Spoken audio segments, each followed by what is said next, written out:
बाशानी ने 1970 के इलेक्शन में भी पैसे खा लिए। 1965 का सदारती इलेक्शन है, उसमें अयूब खान से पैसे खाए, और 1970 का जो इलेक्शन था उसमें याह्या खान से पैसे खा लिए। ইতিহাস সবসময় সরল রেখায় চলে না। কখনো কখনো মহানায়কদের জীবনেও এমন কিছু অধ্যায় থাকে যা জন্ম দেয় তীব্র বিতর্কের। আজ আমরা কথা বলবো বাংলাদেশের রাজনীতির এক অবিসংবাদিত নাম, মজলুম জননেতা মাওলানা আব্দুল হামিদ খান ভাসানীকে নিয়ে। আজীবন তিনি শোষিত, বঞ্চিত আর মেহনতি মানুষের অধিকার আদায়ের কথা বলেছেন।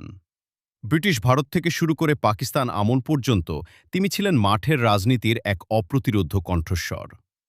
কিন্তু এই বিশাল রাজনৈতিক ব্যক্তিত্বের নামের পাশেও যুক্ত আছে এক অবিশ্বাস্য অভিযোগ। অভিযোগটি হল আর্থিক লেনদেন বা ঘুষ গ্রহণের।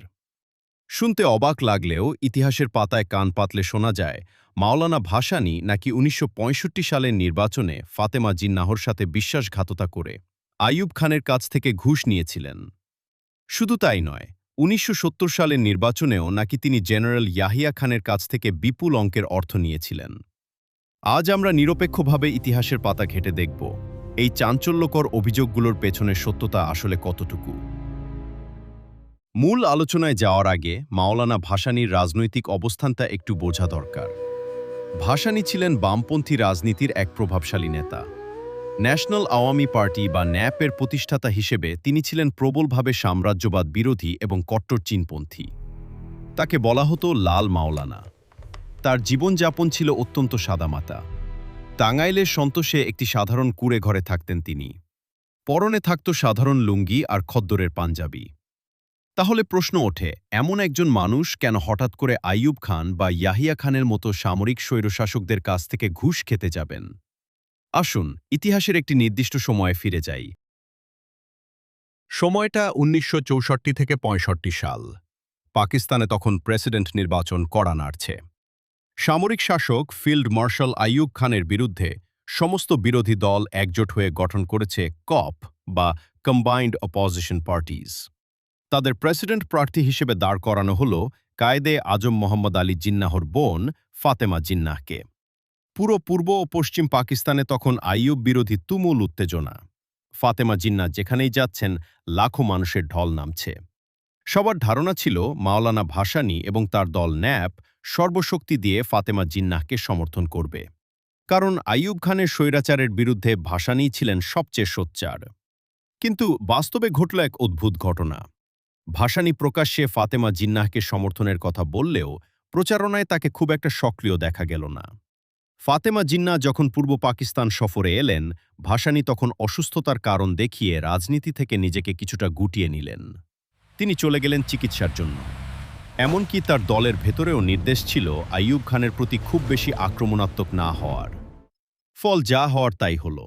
নির্বাচনে ফাতেমা জিন্নাহ হেরে গেলেন আর আইয়ুব খান পুনরায় ক্ষমতায় বসলেন। ফাতেমা জিন্নাহর এই হারের পরেই বিরোধী শিবিরে তীব্র ক্ষোভের সৃষ্টি হয় এবং তখনই ওঠে সেই মারাত্মক অভিযোগ। বলা হতে থাকে মাওলানা ভাসানী আইয়ুব খানের কাছ থেকে বিপুল অঙ্কের টাকা খেয়ে ফাতেমা জিন্নাহকে হারিয়ে দিয়েছেন। এই অভিযোগটি কিন্তু নিছক কোনো রাজনৈতিক গুজব বা রাস্তার আলোচনা ছিল না। এর গভীরে লুকিয়ে আছে কিছু চাঞ্চল্যকর তথ্য। পাকিস্তানি বামপন্থী রাজনীতির অন্যতম শীর্ষ নেতা, বিশিষ্ট আইনজীবী মিয়া মাহমুদ আলী কাসুরি ছিলেন মাওলানা ভাসানীর একসময়ের অত্যন্ত ঘনিষ্ঠ সহযোদ্ধা। পশ্চিম পাকিস্তানে ন্যাপের বিস্তারে কাসুরির বড় ভূমিকা ছিল। প্রখ্যাত পাকিস্তানি সাংবাদিক এবং লেখক আবদুল্লাহ মালিক তার বইয়ে মিয়া মাহমুদ আলী কাসুরির রাজনৈতিক জীবনের স্মৃতিচার করতে গিয়ে এক অদ্ভুত ঘটনার কথা তুলে ধরেন। কাসুরি এবং পশ্চিম পাকিস্তানের অন্যান্য নেতারা সে সময় লাহোরে ছিলেন। সেখানেই তারা প্রথমবারের মতো এই গুঞ্জন শুনতে পান যে মাওলানা ভাসানী আইয়ুব খানের কাছ থেকে মোটা অঙ্কের ঘুষ খেয়ে ফাতেমা জিন্নাহর বিপক্ষে গেছেন এবং পরোক্ষভাবে আইয়ুব খানকে সমর্থন দিচ্ছেন। এই খবর শুনে কাসুরি স্থির থাকতে পারেননি। তিনি সরাসরি লাহোর থেকে ছুটে আসেন ঢাকায়। এরপর সত্য উদ্ঘাটনের জন্য তিনি চলে যান টাঙ্গাইলে, ভাসানীর নিজের গ্রামে। সেখানে গিয়ে তিনি ভাসানীকে এই ঘুষের ব্যাপারে সরাসরি প্রশ্ন করেন। উত্তরে ভাসানী যা বলেছিলেন তা ছিল আরও বেশি চমকপ্রদ। ভাসানী কাসুরির কাছে স্বীকার করেন যে তিনি আইয়ুব খানকে সমর্থন করেছেন ঠিকই, তবে তা নিজের কোনো ব্যক্তিগত স্বার্থে নয়। তিনি কাসুরিকে জানান তিনি মূলত চীনের তৎকালীন প্রধানমন্ত্রী চৌ এন লায়ের অনুরোধেই কৌশলগত কারণে আইয়ুব খানকে সমর্থন করেছেন।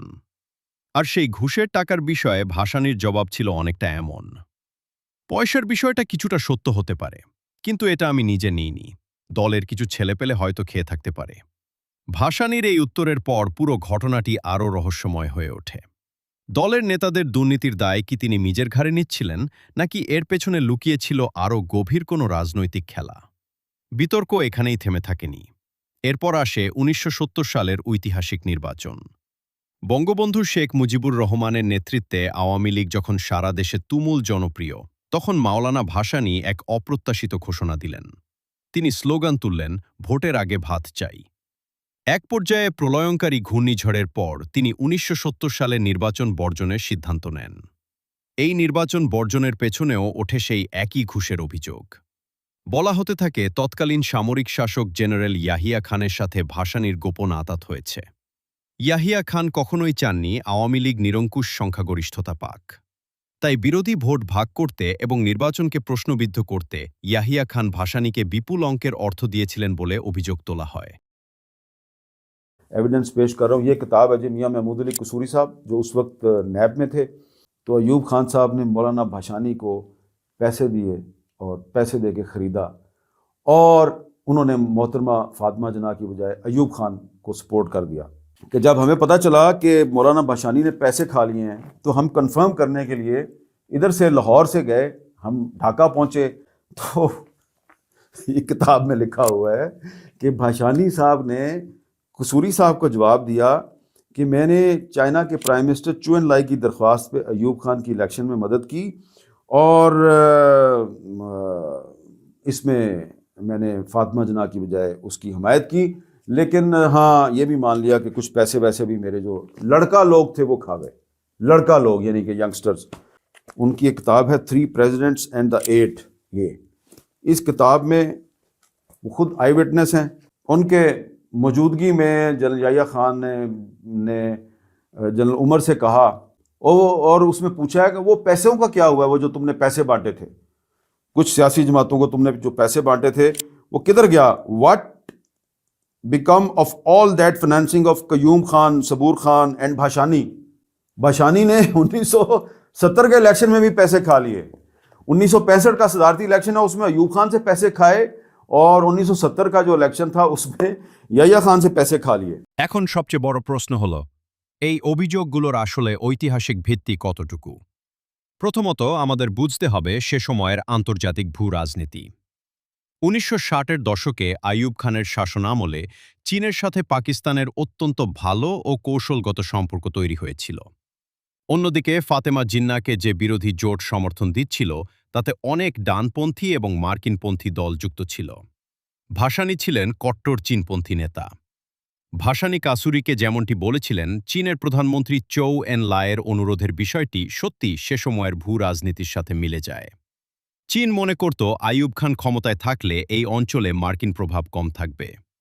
তাই ফাতেমা জিন্নাহকে সমর্থন না দেওয়াটা ছিল ভাসানীর একটি সুচিন্তিত রাজনৈতিক ও আন্তর্জাতিক কৌশল।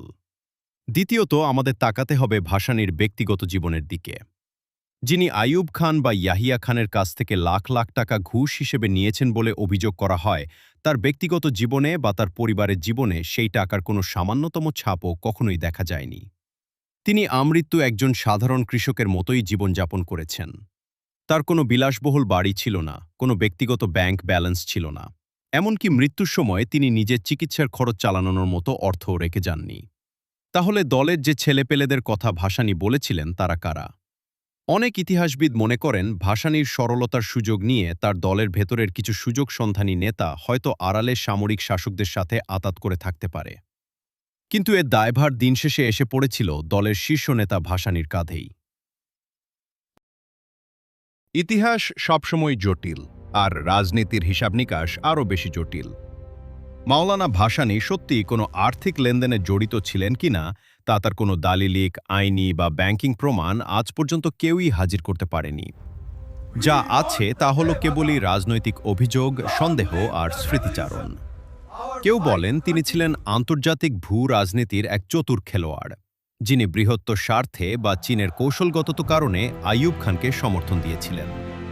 আবার কেউ বলেন তার দলের ভেতরের দুর্নীতির কারণেই তার মতো একজন মহানায়কের গায়ে এই কলঙ্কের দাগ লেগেছে।